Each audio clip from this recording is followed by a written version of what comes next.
पूरी दुनिया में लगभग हर कंट्री में लोगों को ये सेम नाइटमेयर एक्सपीरियंस हो चुका है। सबसे बड़ा सवाल ये है कि पूरी दुनिया में लोगों को ये सेम नाइटमेयर आता क्यों है। I just felt like there was somebody kind of around.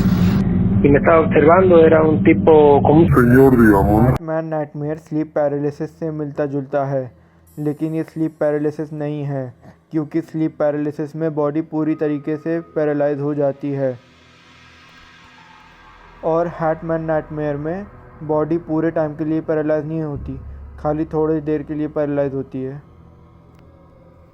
और दूसरा अंतर ये है कि स्लीप पैरालिसिस बॉडी की मूवमेंट होते मान ख़त्म हो जाता है और हैटमैन नाइटमेयर बॉडी की मूवमेंट होने के बाद भी थोड़े टाइम तक चलता है। लेकिन एक सिमिलैरिटी दोनों में है कि जब ये होता है तो ऐसा लगता है कि चेस्ट पर किसी ने भारी वेट रख दिया है और सांस लेना मुश्किल हो जाता है।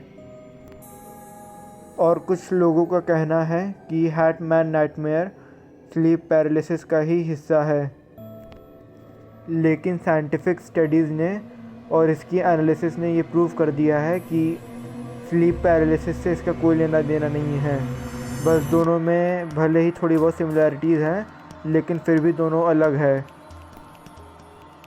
सबसे बड़ा डिफरेंस तो यही है कि हैटमैन नाइटमेयर तब भी रहता है जब पैरालिसिस ख़त्म हो जाती है। शैडो पीपल ह्यूमन हिस्ट्री में हमेशा से देखे जा रहे हैं और अब मॉडर्न वर्ल्ड होने की वजह से शैडो पीपल के फ़ोटोज़ और वीडियोस इंक्रीजिंग रेगुलरिटी में पॉपअप होने लग रहे हैं। शैडो पीपल के फिनोमेनन में जो नई चीज़ है वो शायद सबसे डिस्टर्बिंग एवोल्यूशन है, या पॉसिबली ये हिंट है कि शैडो पीपल घोस्ट या लोगों की इमेजिनेशन फ्रैगमेंट से अलग हट कर हैं। Silhouette, completely black. I couldn't make out any features. I never saw a face or eyes, but just this dark kind of outline of a man. 带着类似蓑衣那样黑色尖帽，但是看不见脸。 A tall man with some type of a brimmed hat. There was three of them for me, and the one in the middle was always the guy in the middle. He had a hat on. It was obviously the boss. У них лидер мужчина в шляпе цилиндре. Они меня пугали, утаскивали душу на ночь.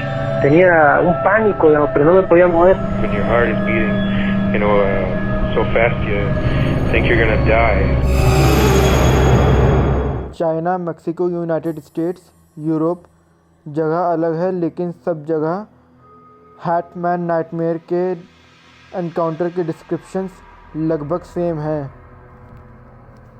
पूरे black में 6 feet से ऊपर का आदमी जो कि hat पहना रहता है, कभी वो अकेले आता है और कभी वो कुछ और शैडोज़ के साथ आता है, और जब वो साथ में आता है तो सबको साफ साफ समझ में आ जाता है कि लीडर हैटमैन ही है। लेकिन हमेशा हर किसी का एनकाउंटर एक्सपीरियंस अलग होता है। कभी कभी विक्टिम की आंखें जब खुलती हैं तब उसको रियलाइज़ होता है कि उसके पैर के पास खड़े होकर हैटमैन उसको घूर रहा है। और कुछ लोग हैटमैन को फीचरलेस डिस्क्राइब किए हैं कि इसका चेहरा और हैट के अलावा कुछ नहीं दिखता, और कुछ लोगों को ये ब्लेजिंग रेड आइज़ के साथ दिखाई देता है, और जब ये अपने ग्रुप के साथ आता है तो इसका पूरा ग्रुप मिलकर विक्टिम को खूब हार्म पहुंचाते हैं। कई सारे विक्टिम्स ने ये रिपोर्ट किया है कि उनको इसके ग्रुप से काफ़ी स्ट्रगल करना पड़ा था, और जब शैडो का ग्रुप गायब हो गया था उसके बाद भी वॉयलेंस के निशान उनकी बॉडी पर थे। और कुछ लोगों ने ये भी डिस्क्राइब किया है कि एनकाउंटर के टाइम वो लोग पूरे पैरालाइज हो गए थे और हैटमैन उनकी लाइफ फोर्स सक कर रहा था, और कुछ लोग पूरे श्योर थे कि हैटमैन उनकी सोल के पीछे पड़ा था।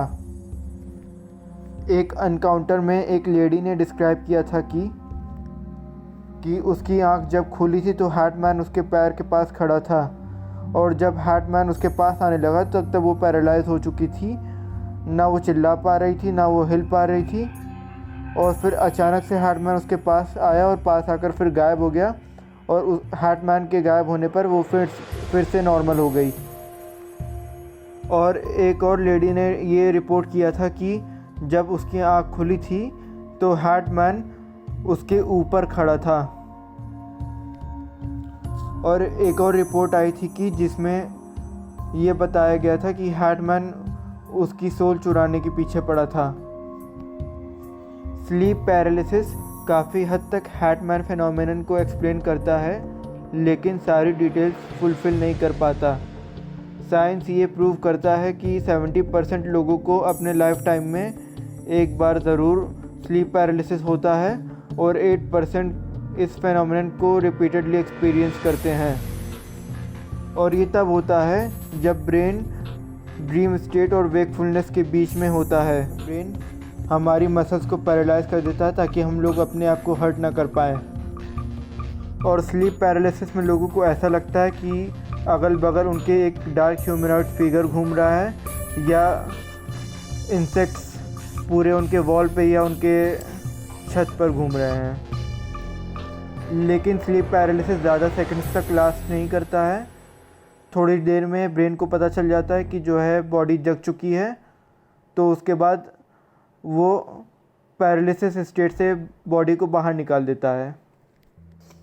स्लीप पैरालिसिस एक अच्छा एक्सप्लेनेशन है, लेकिन फिर भी ये हैटमैन एनकाउंटर को बिल्कुल भी फुलफ़िल नहीं करता है, क्योंकि पूरे वर्ल्ड में हर किसी को सेम नाइटमेयर कैसे आ सकता है, जबकि पूरे वर्ल्ड में हर बंदा एक दूसरे को जानता भी नहीं है। और हर बंदा सेम चीज़ रिपोर्ट करता है कि 6 फीट से ऊपर का आदमी जो कि एक हैट पहना हुआ है। और स्लीप पैरालिसिस में कभी किसी को कोई भी चोट नहीं पहुंचती है, जबकि हैटमैन फिनोमेनन में बहुत सारे लोगों को पर अटैक होता है और उसके बाद और उनके उठने के बाद भी उनके ऊपर चोट के निशान रहते हैं। और हैटमैन फिनोमेनन के अटैक में कभी भी हैटमैन खुद नहीं अटैक करता है। जिन ग्रुप के लोगों के साथ वो आता है वो लोग अटैक करते हैं, और अटैक तब होता है जब बॉडी अपने पैरालाइज्ड स्टेट में नहीं होती है। हर एनकाउंटर के बाद विक्टिम्स के ऊपर स्क्रैचेस और ब्रूजेस के निशान ज़रूर रहते हैं। और खाली यही एक फ़िज़िकल एविडेंस नहीं है हैटमैन एनकाउंटर का। हैटमैन एनकाउंटर के टाइम कई बार ऑब्जेक्ट्स भी मूव होते हैं, जैसे कि अगर किसी को डोर क्लोज़ करके सोने की आदत है तो फिर हैटमैन आके डोर खोल भी देता है, और विक्टिम के जगने के बाद भी वो डोर खुला रहता है।